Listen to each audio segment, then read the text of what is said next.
wabarakatuh. Halo sobat muslim semua, gimana kabarnya hari ini? Semoga selalu dalam lindungan Allah dan selalu semangat ya.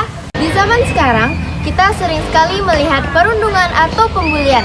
Sering terjadi di sekolah, di rumah, di media sosial, bahkan di lingkungan sekitar. Oleh karena itu, di video ceramah singkat kali ini, mari kita bahas bersama-sama ceramah singkat berjudul Mengeliminasi Perundungan di Kalangan Remaja yang akan disampaikan oleh Saudari Anasya Sarah Oktavia dari kelas 11 F6 SMA Negeri 2 Lintaubuo.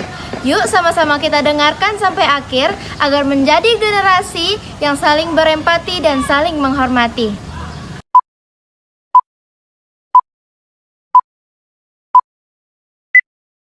Assalamualaikum warahmatullahi wabarakatuh. Innal hamdalillah nahmaduhu wa nasta'inu wa nastaghfiruh wa na'udzu billahi min syururi anfusina wa min sayyiati a'malina. May yahdihillahu fala mudhillalah wa may yudlilhu fala hadiyalah. Asyhadu alla ilaha illallah wa asyhadu anna Muhammadan abduhu wa rasuluh.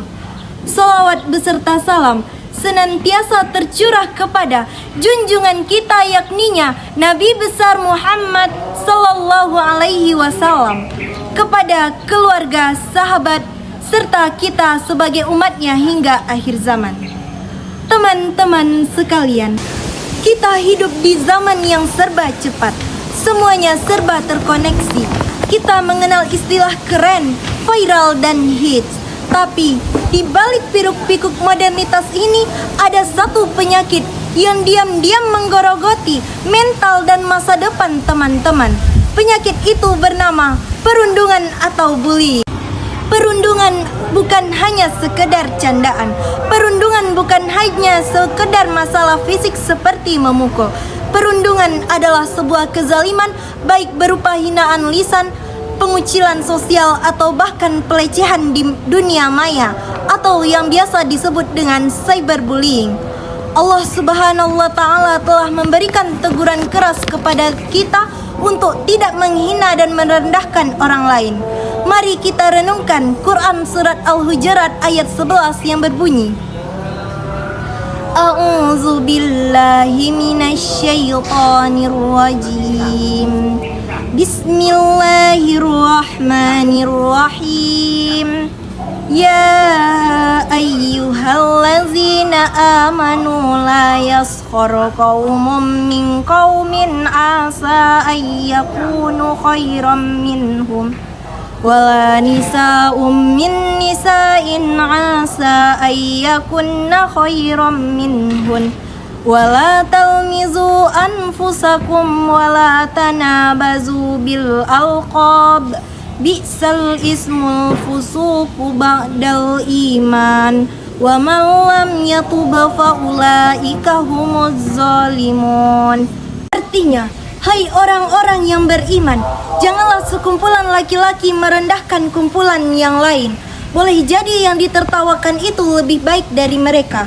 Dan jangan pula sekumpulan perempuan merendahkan kumpulan lainnya. Boleh jadi yang direndahkan itu lebih baik. Dan janganlah suka mencela dirimu sendiri. Dan janganlah memanggil dengan gelaran yang mengandung ejekan. Seburuk-buruknya panggilan adalah panggilan yang buruk sesudah iman. Dan barang siapa yang tidak bertobat, maka mereka itulah orang-orang yang zalim.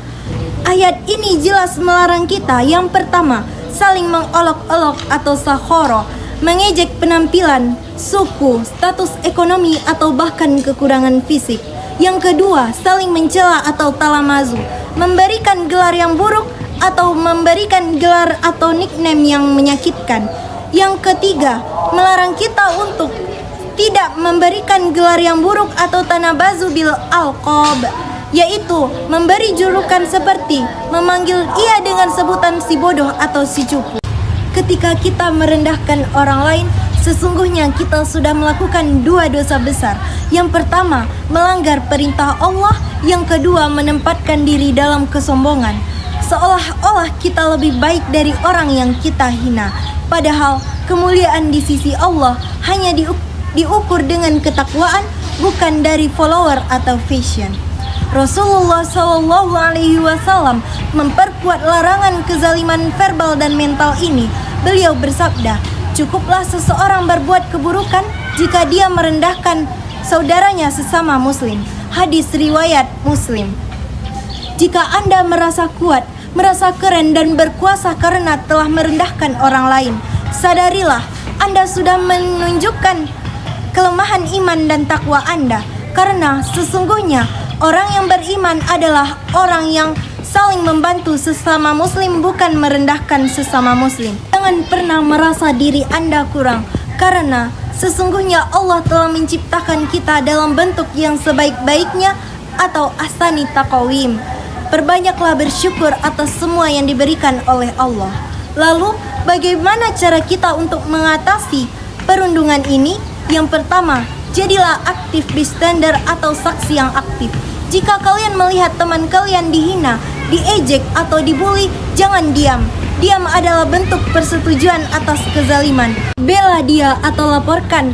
Yang kedua, tanamkan empati. Empati adalah inti dari ajaran Islam. Sebagaimana disebutkan, cintailah saudaramu sebagaimana kamu mencintai dirimu sendiri. Yang ketiga, selesaikan masalah dengan hikmah.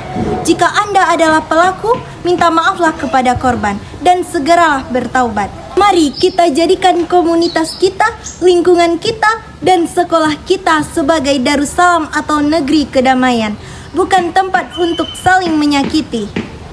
Kita adalah generasi yang seharusnya membangun peradaban, bukan merusaknya dengan kezaliman lisan dan perbuatan.